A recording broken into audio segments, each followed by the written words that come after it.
Peckham Experiment was a unique project, staged in England between 1926 and 1950, in which a community of families were provided with an environment which was most favourable to their health, physical, mental and social. We shall tell you about the purpose, the history and the achievements of this project, which became famous in its day and still provides a remarkable model with which to compare current work in health promotion and on which to base new developments in our time. We shall tell you also about the methods and premises of the project and the principles of human biology which the project disclosed and confirmed. It is these principles and methods compatible with them that comprise the signposts towards the improvement of health for the individual, the family and society in the future. The story starts in the early 1920s. Dr. George Scott Williamson, who obtained his MD from Edinburgh, had for many years pondered on the question, what is health? As a talented pathologist, he was only too familiar with sickness, disease and disorder. But he reasoned that the removal or curing of a disorder did not mean the same thing as creating health in that individual. About health, only too little was known. How did the body function in health? There were few studies, researches or literature on this.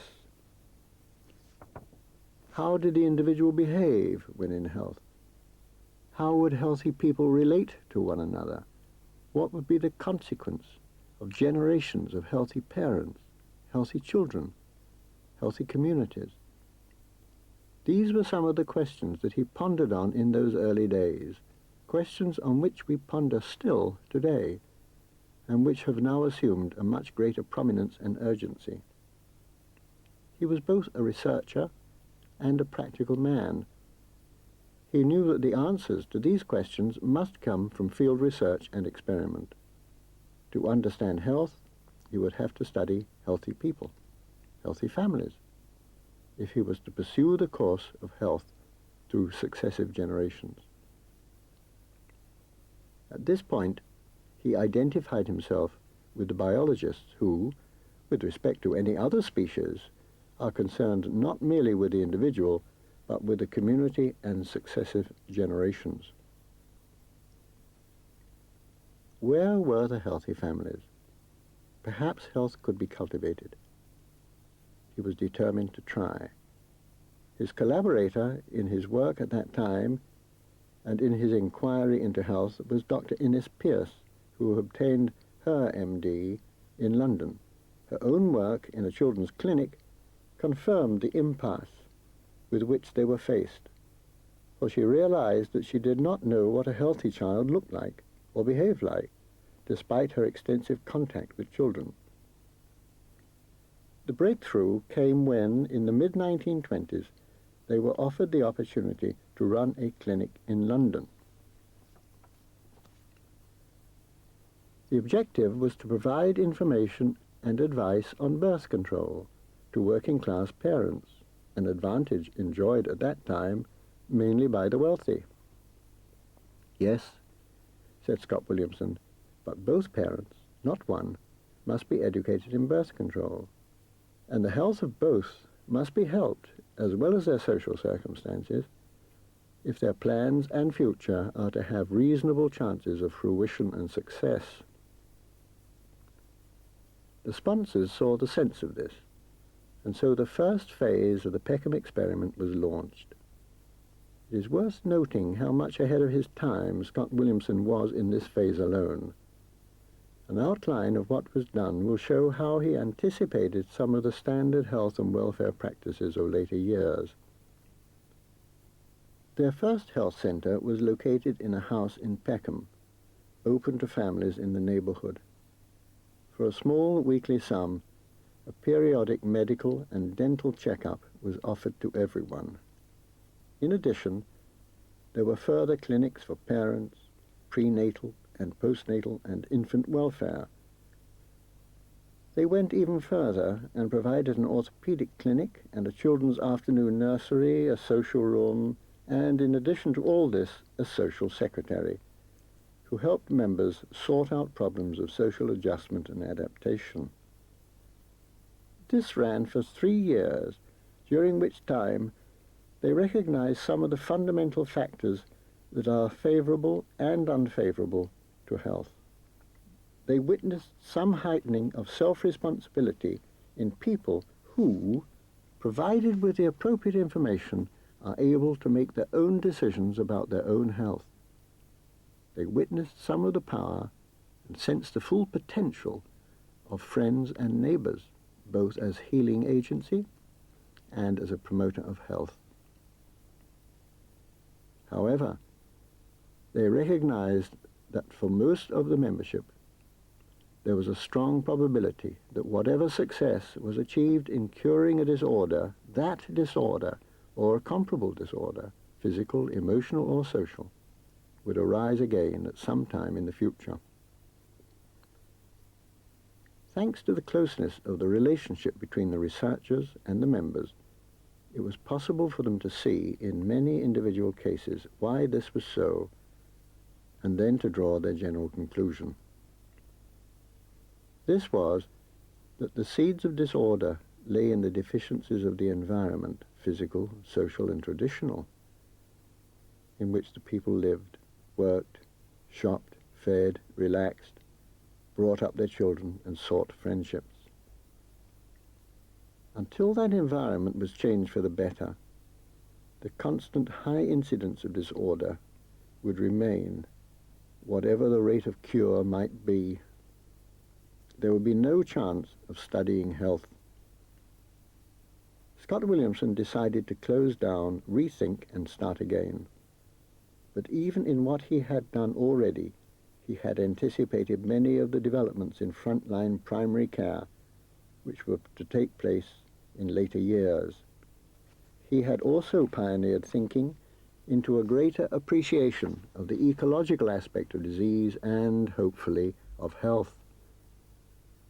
Remarkable though those early years were, they were merely the forerunners of the major project, which ran from 1935 to 50 and became famous as the Peckham Experiment. How did he set about this problem of making the environment more favorable to health? From the early years, he had clues about the favorable factors, mainly that people thrived on friendly community, and that through parenthood arise responsibility and initiative and new interests. There was not much he could do about houses or schools or factories or shops or about domestic habits, but he could provide a place where the people of the neighborhood could spend their leisure time, enjoy doing things or doing nothing, meeting people and making friends. Today we are familiar with community centers, but he envisaged a community center with a difference, with a lot of differences. First, the building itself. A concrete and glass structure on 3 floors, about 100 feet by 150 feet, making 45,000 square feet in all. The middle floor was occupied by a central swimming pool, surrounded by a cafeteria and other lounge areas. Elsewhere were a gymnasium, a baby's pool, a theater, and open areas offering maximum flexibility of use. The surfaces were largely cork for quietness, and ceiling heights were low for psychological comfort. Access and visibility from one area to the next was achieved by open plan and glass walling, and this facilitated communication and observation for family members and staff members alike. It was simple, low cost, and functional. Membership was open to any family within pram-pushing distance of the center. That is to say, up to a mile radius, which also allowed children to walk from home or school to the center. Family was defined as a mated pair, with or without children. The membership included widows, widowers, as well as grandparents. Friends of the family could be given associate membership. Any member could go to the centre as and when he or she wanted, without the other members of the family. The rules were simple. First, each family paid a small weekly subscription. The older post-schooling children paid individually. Second, each family was required to have a periodic health checkup and consultation in the centre, the first on joining and the others annually. And that was all. There were no other rules, but it was explained to new members right at the start that everyone could do what they wanted. The staff was not going to organise activities and leisure time. As Scott Williamson made clear in an article in the prominent medical journal The Lancet, there are no other rules or regulations of any other sort. There is nothing to tell members what to do, when to do it, or how to do it, nor to tell them what not to do, when not to do it, or how not to do it. The only authority exercised by the staff is authority to prevent any other group or person assuming authority. Why such extraordinary rules?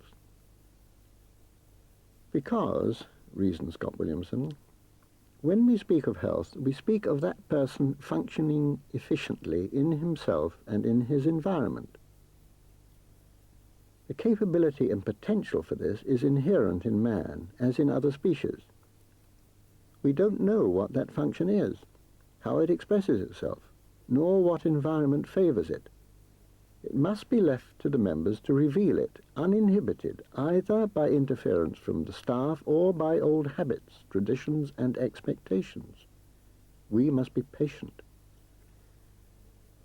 He was not the first person in history to think this way, but he is one of the very few to hold fast to this principle and give it time to work. What happened? At the start, much thought was given to suitable activities which were organised for the children. But with no compulsion to attend, the children went their own way, rejecting both organised groups and instructors. Confronted with this spacious building, they behaved as children often do: noisy, unruly, destructive, a worry to their parents and to the staff. No, said Scott Williamson, you may not dragoon them into activities. The adults asked for something to be done, as did the staff members, equally bewildered, and the months ran on. But in time, everything went quiet.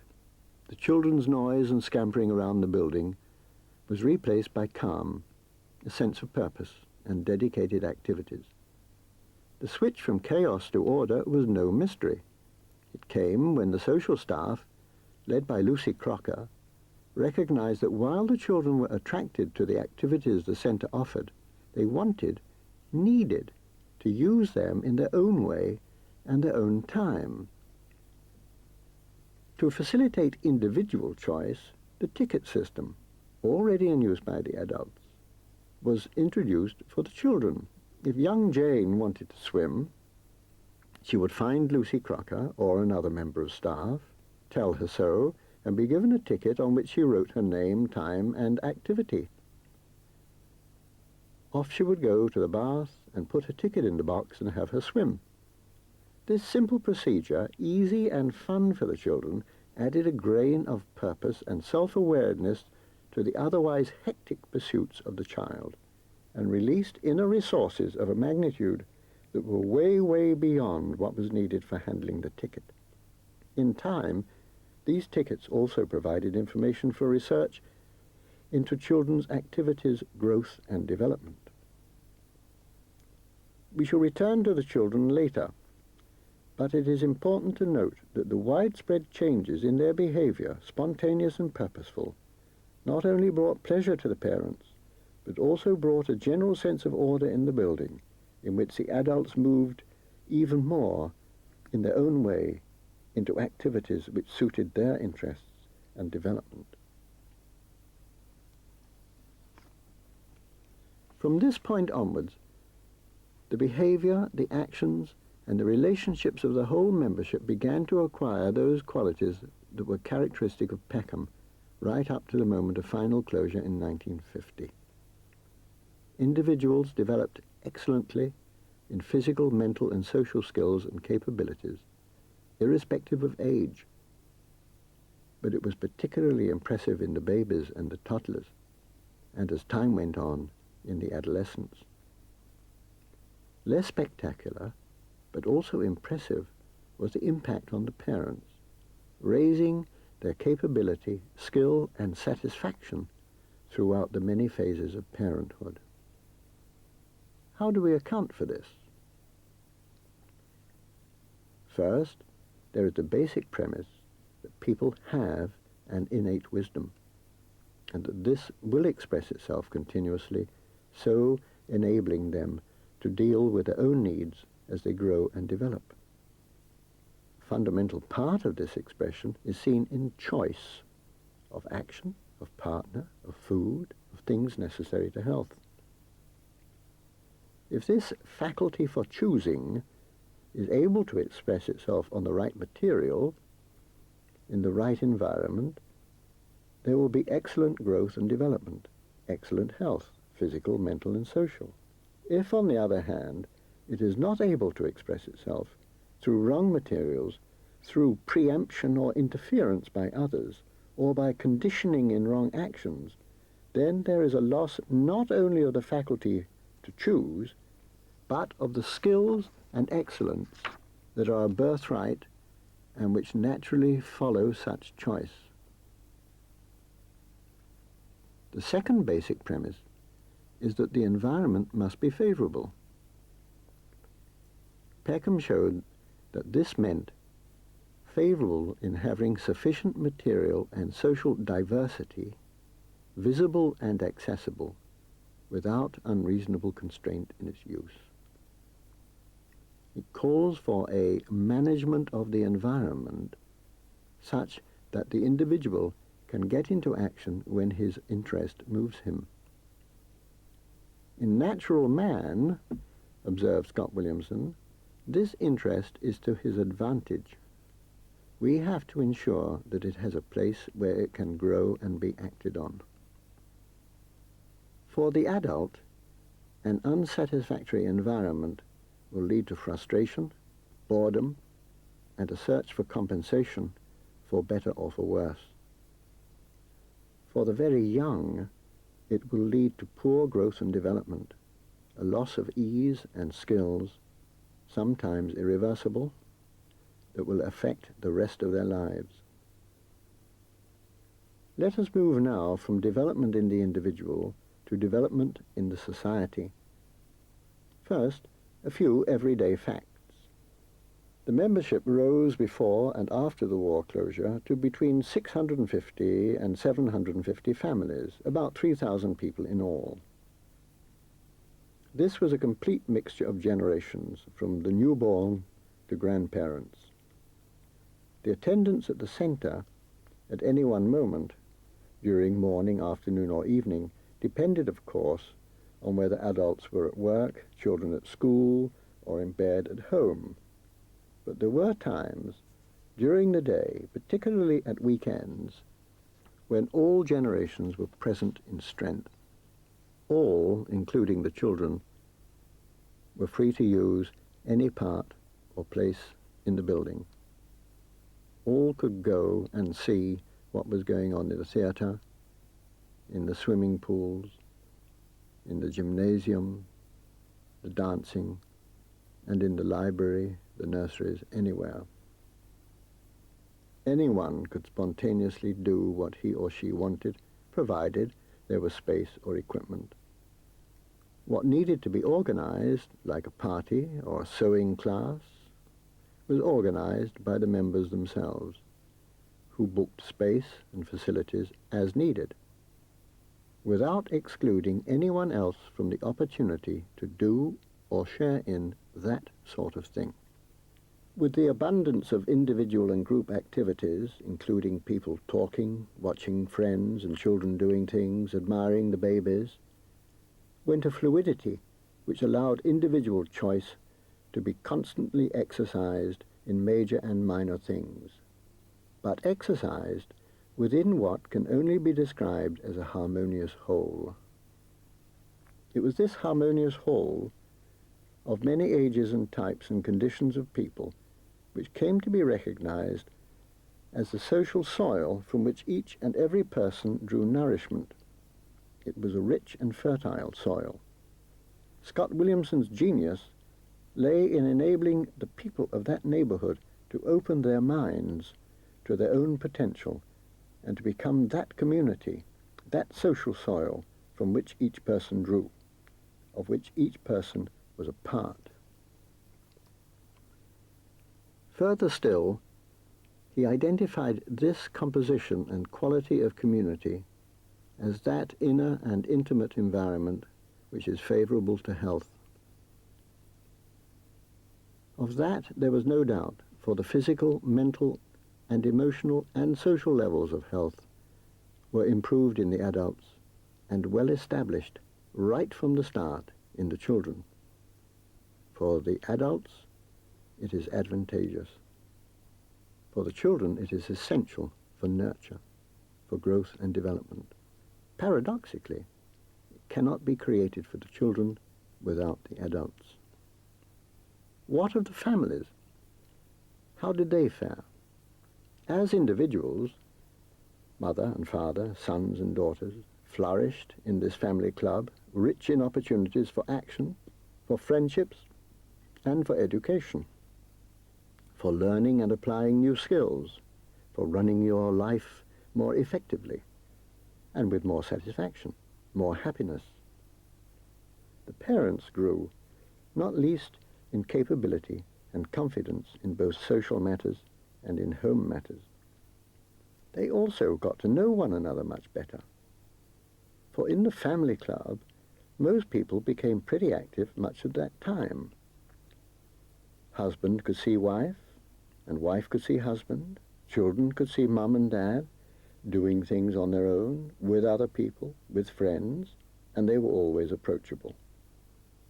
At the same time, we have to remember that despite family membership, there was no rule and no practice of families having to go en bloc to the centre, do things together, sit together. The members of a family were not shackled together. Young Diana might see her father in the billiards room, go to him for a few minutes, and then rejoin her friends.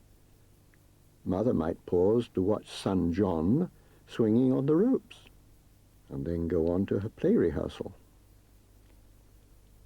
Yet, as it happened, almost without exception, their ties grew stronger, their interpersonal relations and understanding gained a higher quality. The record of marriage stability became exceptionally high, as did that of the repair of marriages which had been on the rocks at the moment of joining the centre. That is one of the things that families got out of the centre.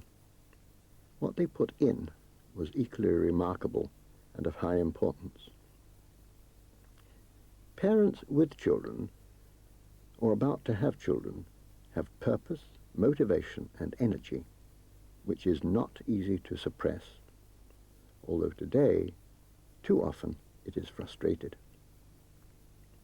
In the centre, they came to see and understand how the children, their children, were growing and developing and doing it well. They understood the favorable climate of the centre, the freedom and the opportunities, the social soil provided by the members. They recognized their own progress in the successive phases of parenthood. This place was not just a club they went to. It was an extension of their family home. It belonged to them, to all of them. In some indefinable way, this parental energy became the major driving force in the centre, working all the time, albeit quietly.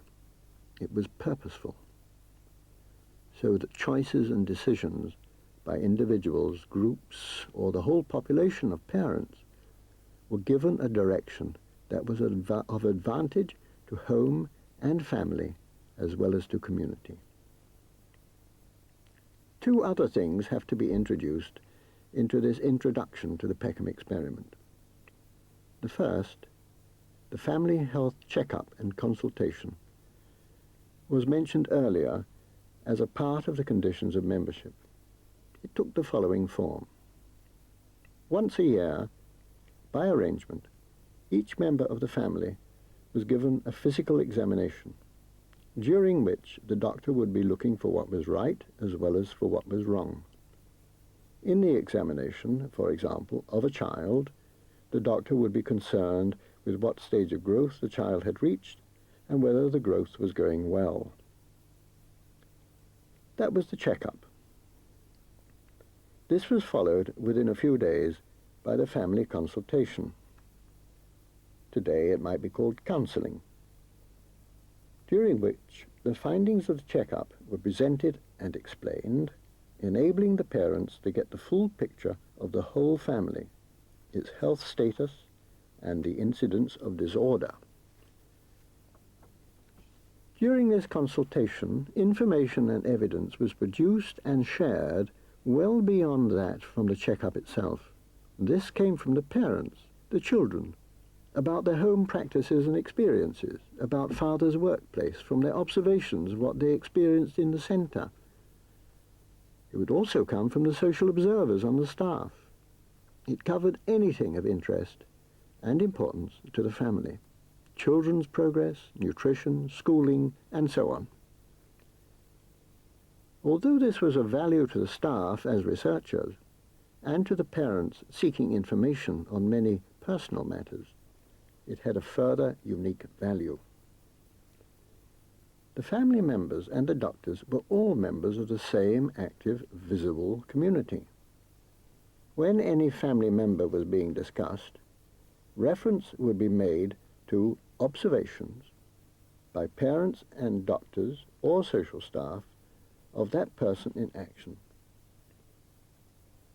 and comments could be made about the significance of that person's actions and any changes taking place in them. So the parents were able to learn about their children's actual status in many respects, physical, social, and emotional, and not merely about limited physical attributes. In very many cases, this sharpened the parents' deliberate or casual observations of their children and of each other. It also enabled them further to understand in an entirely new way the behavior of their own and other children as they progressed in growth and development from toddler through their school years, through puberty, into adolescence. This added greatly to parental understanding, and it also helped to modify both parental behavior and the parental role. The increased understanding of the parents and an increasing confidence in what they saw to be developing in their children was a factor in the successful social weaning of children and the disappearance of parental overprotectiveness. We have now one more thing to introduce. It comes under the heading of nutrition. The significance of good nutrition was firmly in Scott Williamson's mind from the outset, and had been during the preliminary project in the 1920s. Information on nutrition was available for members, not only in general terms, but with particular reference to pregnancy, to babies, mothers, and growing children. But if food of the right quality is hard to get, there is little value in giving information that will increase frustration. Something had to be done to secure reliable sources of good food nearby, and a farm was established under centre direction some 10 miles away. It provided milk and vegetables in the first instance for the mothers and babies, sold in the centre, at ongoing rates. You may wonder, what sort of milk and vegetables? Well, the farm was organic, the vegetables fresh, and the milk unpasteurized. Stone-ground wholemeal flour was bought in for the bread. That started in the 1930s. Not the first time in England, but the first time that a modern inner-city community was raised on it. Its contribution to health was significant, and in some, easy to observe. The farm itself became a relaxation rendezvous for the centre members, and where they learnt about how the city is dependent on the soil. There are other features of the Peckham experiment that merit close attention, and some of them are dealt with in other videos. But for our present purpose, we have covered enough on our broad canvas to show some of the principles and processes which were seen fully in action at Peckham, but which may be regarded as universal, which means that they may express themselves elsewhere. Some of these are orthodox, and some have been underlined heavily by Scott Williamson for close attention. They will be dealt with further in this video series.